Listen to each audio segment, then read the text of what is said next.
հաշտվել եւ զղջացել Նիկոլ Փաշինյանն էլ ներել է դրանով պայմանավորված հիմա ճանապարհ են անցնում։ Տեսեք, ես չեմ կարող ասել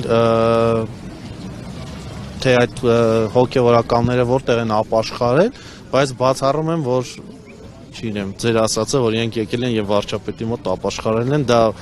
անընդունելի է, այսպես ասած, եւ անհնար է այդպիսի բանը։ Եթե հոգեվորականները, տեսեք, թեմի առաջնորդը, մանավանդ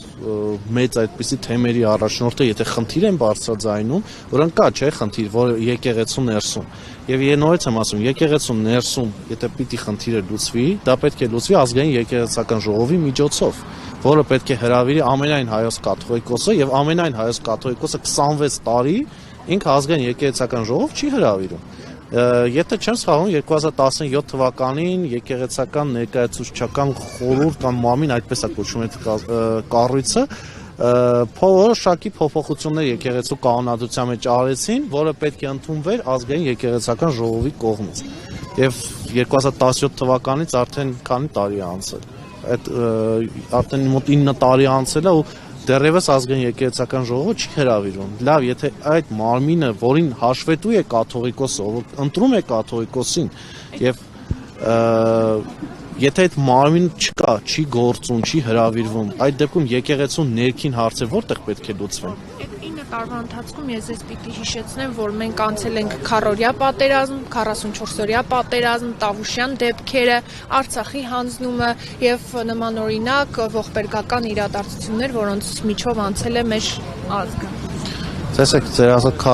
44-օրյա պատերազմը եղել է 2020 թվական, 2020 թվականից արդեն 5 տարի անցել է։ Ու եթե ամենայն հայոց կաթողիկոսը ցանկություն ունենար ազգային եկեղեցական ժողով հրավիրելուն, այդ ազգային եկեղեցական ժողովը կհրավիրվեր։ Բայց տեսեք, օրինակ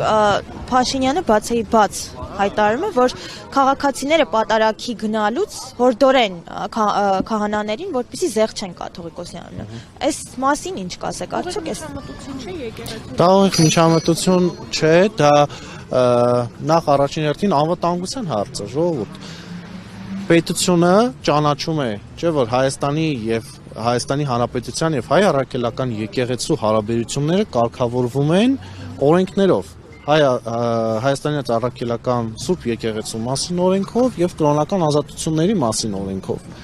Ու հիմա մենք գտնվում ենք մի իրավիճակում, որ մայրաթոռը ինքնին արդեն վտանգ է ներկայացում Հայաստանի Հանրապետության համար։ Ինչի՞, ասեմ,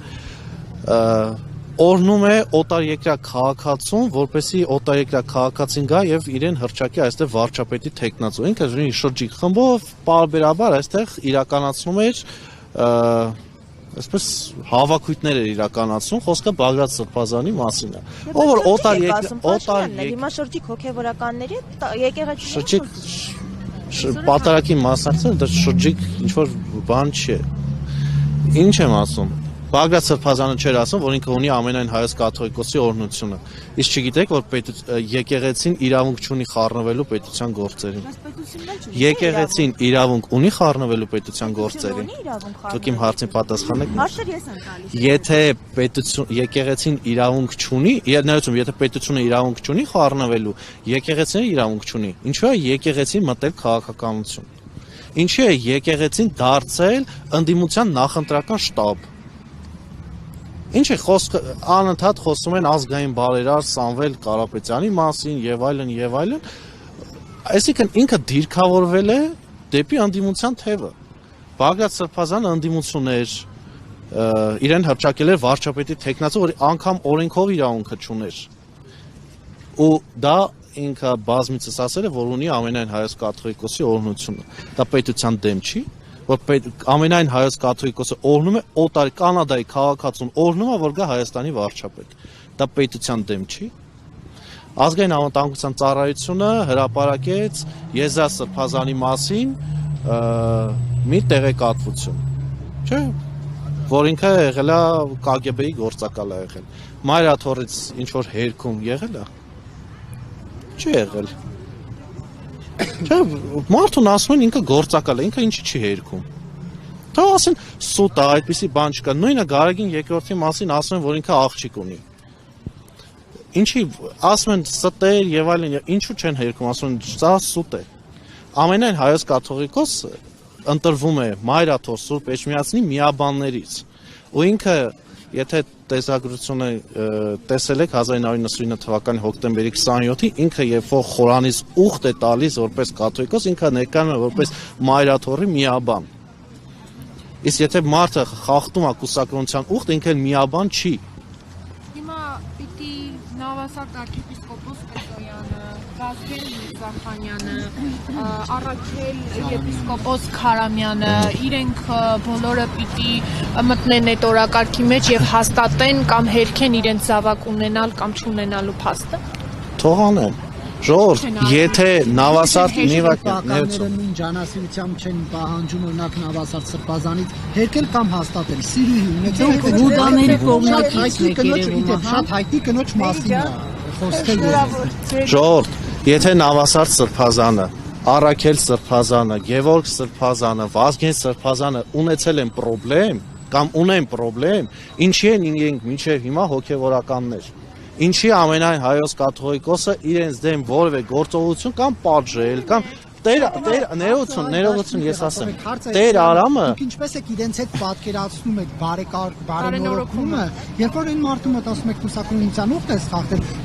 ու չէ կուսակրոնության ուխտը խախտածների հետ եկեղեցի եք մարդում դա ինչպես է եթե վեհապարին իրանք համարում են Են չեմ ուզում ասեմ, իրանք բոլորը ուրեմն կարգից դուրս են, օրենքից դուրս են, բոլորը։ Բոլոր մկրտությունները, բոլոր պսակադրությունները, բոլոր հուղարկավորությունները, բոլորը։ Այնպես որ այո։ Հարցը հետևյալն է, ժողովուրդ։ Եկեղեցին եւ մեր վեհապարին, որը հաստատուն պահում է մեր եկեղեցին, ու կպահի մինչև վերջ։ Այդպես էլ ձեր շեֆերին ասեք, իրանք չեն գիտակցում, դեռ ինչի առաջ են կանգնած, ինչ մեծ մեղք են։ Չկա տենց բան, դուք գնացեք այդ հեքիաթները պատմեկում ուզում եք, հետո մենք չունենք կտրիչ Ներսիսյան, պետք չի ասեք, գնացեք ձեր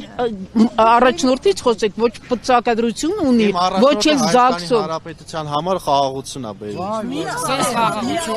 Ինձ խաղաղություն բերում։ Հիմա որ սահմանի զինվոր չի զոհվում, դա իմ պետության երկրին առաջի հերթին, որ պարակտելա դարձելա բոլորին իրար թշնամի։ Թողեք խաղաղությունը բերես երկրին։ Եթե մարդիկ չարությամբ են լծված, վարչապետը իշխանելուզը չի կարող։ Եթե գնում է եկեղեցի, ինքը պիտի զղջա իր բոլոր բաների համար, ինչ որ այդ պատոհասների, որ բերել է մեր երկրին։ Եվ ապաշխարի, եւ հետո Աստված իրան թողներում տա։ Եթե երկրի թագավորը ձեռա մեկնում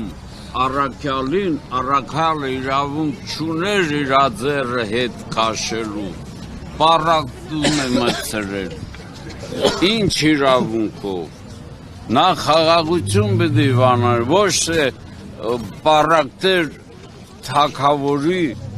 վարշաբեդի ձեր հրաժարական դարբեռնելու, դա ինչ է նշանակում, նշանակումը միսը ոսկորից անջատել, այսինքն մարմինը ոսկորից անջատել, մեր ժողովուրդը եկեղեցուց անջատել։ Այդ պարակտությունը հենց Առաքյալից սկսավ, չէ։ Եղբայր, վաղը մյուս օրը քո երեխայի կնունքի արարողությունը, ոնց ես պատկերացնում։ Ես քեզ դիմում եմ որպես Հայաստանի Հանրապետության սովորական քաղաքացի։ Վաղը մյուս օրը աստվածաջողությունով եթե չունես, Աստվածը ունենաս։ Քո երեխայի մկրտությունը ոնց ես պատկերացնում։ Կտրիչ Ներսիսյանից հետո ես իմ երեխային կորցնեմ։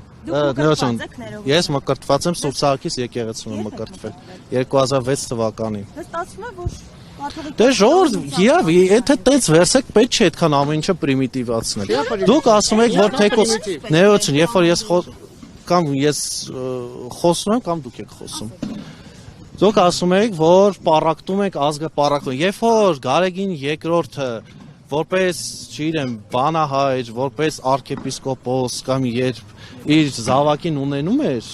Նիկոլ Փաշինյանը այդ ժամանակ երևի դպրոցական աշակերտ է եղել։ Ինքը չէր կարող ինչ-որ պարակտում մտցնել։ Կտրիչ, երբ որ կաթողիկոսը ունենում է զավակ, ինքը դավաճանում է Աստծուն, թե չէ։ Դուք ասեք, դավաճանում է Աստծուն։ Եթե ինքը երթում է տալի, ասում է ես ընդունում եմ կուսակրոնության ուխտը,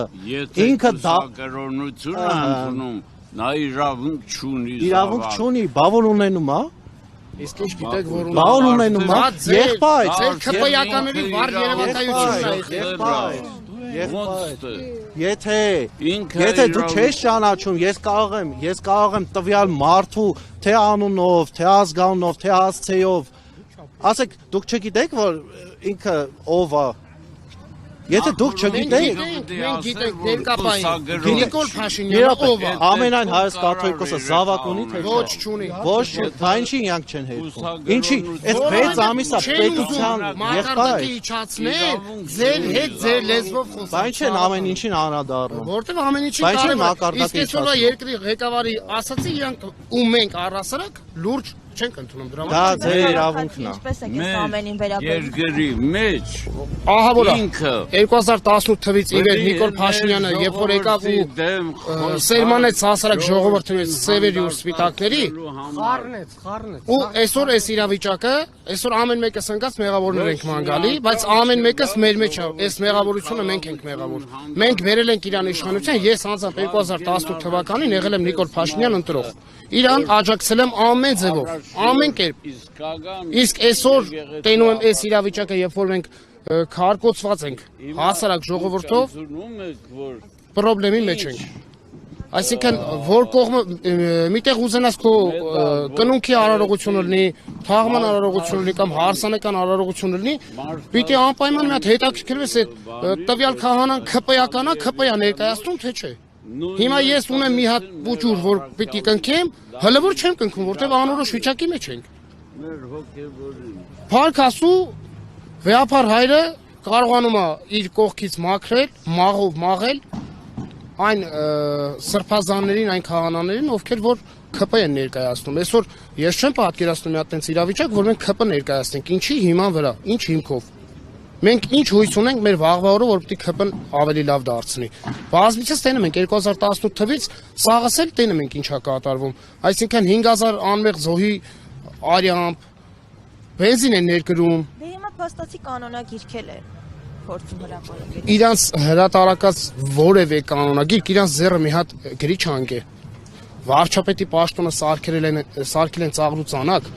Այդ գրիչը մի օր այդ թանակը վերջանալու է։ Իրանք աչ ու ձախ օրենքներ են որոշում, աչ ու ձախ օրենքներ են մեջ վերում։ Ու այս ամեն ինչը մեր հասարակ ժողովրդին չի կարելի sense։ Էսի չի լինում էլի sense տանել ժողովրդին դեպի բախման իրանք կողից կայնեն նայեն վայելեն ժողովրդի բախումը այս արնայողությունը հասկանում ենք պարոն Փաշինյան ջան որ ձեր ձերքերը վաղուց արյունոտ են բայց հերիքա այս ազգը արդեն բոլա էլ ինչքան որ արուն տեսանք հերիքա Պատրաստ եք վեհապար հայրապետի կողքին կանգնելու եթե պաշտպանության կան Ես միշտ եմ վեհապար հայրապետի կողքին ես դա ոչ թաքցրել եմ ոչ էլ ինչ որ տես թաքցնելու բան ունեմ Այո, ես միշտ մեր վեհապար հայրապետի կողքին եմ, բայց խնդրանքս հորդորս այն մարդկանց, ովքեր աջակցում են այսօր Նիկոլ Փաշինյանին, կխնդրեմ մի բան չհրարեն բախում։ Իսկ մեր սովորական հասարակ ժողովուրդը, ովքեր որ մեր վեհապարի կողքին են ու մեր եկեղեցու կողքին են, եւս խնդրանք եւ հորդոր չտանեն դեպի բախման, չտրվեն ոչ մի սադրանքների։ Այս սադրանքի ասվածը ողջ հայ ժողովրդին է վերաբերվում։